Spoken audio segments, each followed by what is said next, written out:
എല്ലാവർക്കും നമസ്കാരം. ഇന്ന് നമുക്ക് ചോറിനും ചപ്പാത്തിക്കൊക്കെ കഴിക്കാൻ പറ്റിയ നല്ല സിമ്പിളായിട്ടുള്ളൊരു അടിപൊളി കറിയുടെ റെസിപ്പി നോക്കാം. അപ്പോൾ നമ്മൾ കറിക്ക് വേണ്ടിയിട്ട് അര കപ്പ് ദാൽ വേണം. ദാൽ എന്ന് പറയുമ്പം ഏത് ദാൽ വേണമെങ്കിലും നിങ്ങൾക്ക് എടുക്കാം. തുമര എടുക്കാം, മസൂർ ദാൽ എടുക്കാം, അല്ലാതെങ്കിൽ ചെറിയ ചെറുപയർ പരിപ്പും എടുക്കാവുന്നതാണ്. ഞാനിവിടെ ഒരു മിക്സ് ആയിട്ടുള്ള ദാലാണ് എടുത്തിട്ടുള്ളത്. ഇത് നന്നായിട്ട് കഴുകിയതിന് ശേഷം 1 കപ്പ് വെള്ളം കൂടെ ഒഴിച്ചിട്ട് നമുക്കിത് ഒന്ന് പ്രഷർ കുക്ക് ചെയ്തെടുക്കാം. 1 കപ്പോ 1.5 കപ്പോ നിങ്ങൾക്ക് എടുക്കാവുന്നതാണ് വെള്ളം. ആവശ്യത്തിനുള്ള ഉപ്പും കൂടി ഇട്ടിട്ട് മീഡിയം ഫ്ലെയിമിലിട്ട് നമുക്കിത് ഒരു വിസിൽ ഒന്ന് അടുപ്പിച്ചെടുക്കാം.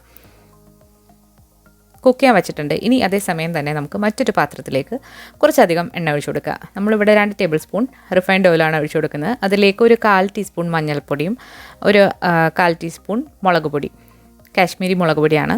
ഒന്ന് മൂപ്പിക്കുക.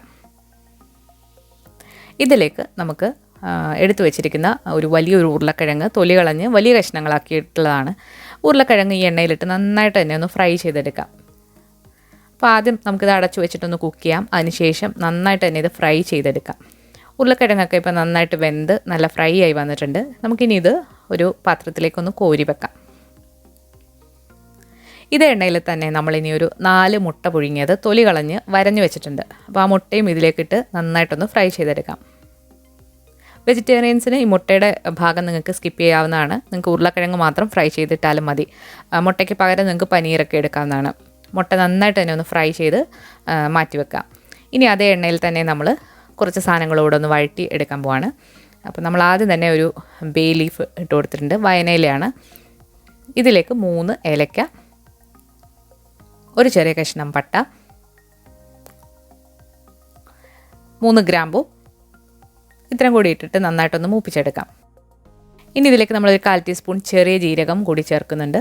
ചെറിയ ജീരകം കൂടി ഒന്ന് മൂത്ത് വന്നു കഴിഞ്ഞാൽ ഒരു സവാള പൊടിയായിട്ട് അരിഞ്ഞതോ നീളത്തിലരിഞ്ഞതോ ഇട്ട് കൊടുത്തിട്ട് നന്നായിട്ട് വഴറ്റിയെടുക്കാം.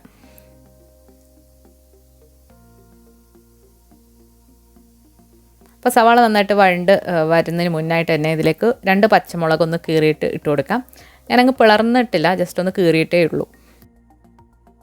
ഇതിലേക്ക് ഇനി 1 ടീസ്പൂൺ ഇഞ്ചി വെളുത്തുള്ളി പേസ്റ്റാണ്. ഒരു ചെറിയ കഷ്ണം ഇഞ്ചിയും 3-4 അല്ലി വെളുത്തുള്ളിയും കൂടെ കുറച്ച് വെള്ളം കൂടെ ഒഴിച്ചിട്ട് നന്നായിട്ട് പേസ്റ്റ് പോലെ അരച്ചിട്ടുള്ളതാണ്. അപ്പോൾ അതിൻ്റെ പച്ചമണം നന്നായിട്ട് മാറ്റിയെടുക്കണം. പച്ചമണം നന്നായിട്ട് മാറി വന്നിട്ടുണ്ട്. ഇതിലേക്ക് ഇനി നമ്മൾ ഒരു 1/2 ടീസ്പൂൺ കാശ്മീരി മുളക് പൊടിയും,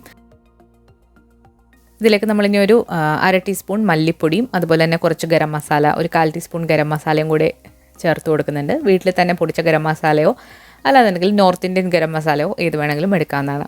ഇതിലേക്ക് 2 ചെറിയ തക്കാളി അരിഞ്ഞതും കൂടി ഇട്ട് നന്നായിട്ടൊന്ന് വഴറ്റിയെടുക്കാം. അടച്ചു വെച്ച് നമുക്കൊന്ന് കുക്ക് ചെയ്തെടുക്കാം. ഇപ്പോൾ തക്കാളിയൊക്കെ നന്നായിട്ട് വെന്ത് ഉടഞ്ഞു വന്നിട്ടുണ്ട്. ഇനി ഈ സമയം നമുക്ക് നേരത്തെ കുക്ക് ചെയ്ത് വെച്ചിരിക്കുന്ന ദാൽ ഇതിലേക്ക് ഒഴിക്കാം. ദാലിൽ കുറച്ച് വെള്ളം വേണം തോന്നുകയെന്നുണ്ടെങ്കിൽ കുറച്ച് വെള്ളം കൂടെ ഒഴിച്ചിട്ട് നമുക്കിതൊരു കറി പോലെ ഒന്ന് ആക്കിയെടുക്കാം. നമ്മൾ സാധാരണ ചപ്പാത്തിക്കൊക്കെ ദാൽ തയ്യാറാക്കുന്ന പോലെ. പക്ഷേ അതിൽ നമ്മൾ മല്ലിപ്പൊടിയും മസാലപ്പൊടിയും അങ്ങനെ ഇടാറില്ല.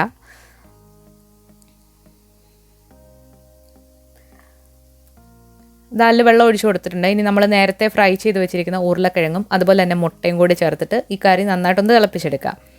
അപ്പോൾ ഈ കറി ഉണ്ടാക്കുമ്പോൾ നിങ്ങൾ ശ്രദ്ധിക്കേണ്ടത് ഉള്ളിയും അതുപോലെ ഇഞ്ചി വെളുത്തുള്ളി ഒക്കെ നന്നായിട്ട് തന്നെ വഴറ്റിയിട്ട് എടുക്കുക. അല്ലാന്നുണ്ടെങ്കിൽ പച്ച മണം വരാനുള്ള സാധ്യതയുണ്ട്. അപ്പോൾ ഇതെല്ലാം കൂടിയിട്ട് അടച്ചു വെച്ച് നമുക്കൊന്ന് കുക്ക് ചെയ്തെടുക്കാം. അപ്പോൾ കറിയിൽ തിളയൊക്കെ വന്നു തുടങ്ങിയിട്ടുണ്ട്. ഈ സമയം നമുക്ക് ഉപ്പൊക്കെ നോക്കിയിട്ട് അഡ്ജസ്റ്റ് ചെയ്യാം. അവസാനം നിങ്ങൾക്ക് വേണമെന്നുണ്ടെങ്കിൽ ഇതിൽ 1 ടീസ്പൂൺ ബട്ടർ ഇട്ട് കൊടുക്കാം, നല്ലൊരു എക്സ്ട്രാ ഫ്ലേവറിന് വേണ്ടിയിട്ട്. ബട്ടറോ അല്ലാന്നുണ്ടെങ്കിൽ നെയ്യോ. ഇനി അവസാനം കുറച്ച് മല്ലിയിലയും കൂടി അരിഞ്ഞത് കൂടി ഇട്ട് കൊടുക്കാം. നല്ല ടേസ്റ്റി ആയിട്ടുള്ളൊരു കറിയാണ്. ഈ കറി ചോറിൻ്റെ കൂടെയും അതുപോലെ തന്നെ ചപ്പാത്തിയുടെ കൂടെയൊക്കെ നന്നായിട്ട് പോകുന്നൊരു സൂപ്പർ ടേസ്റ്റി ആയിട്ടുള്ള കറിയാണ്.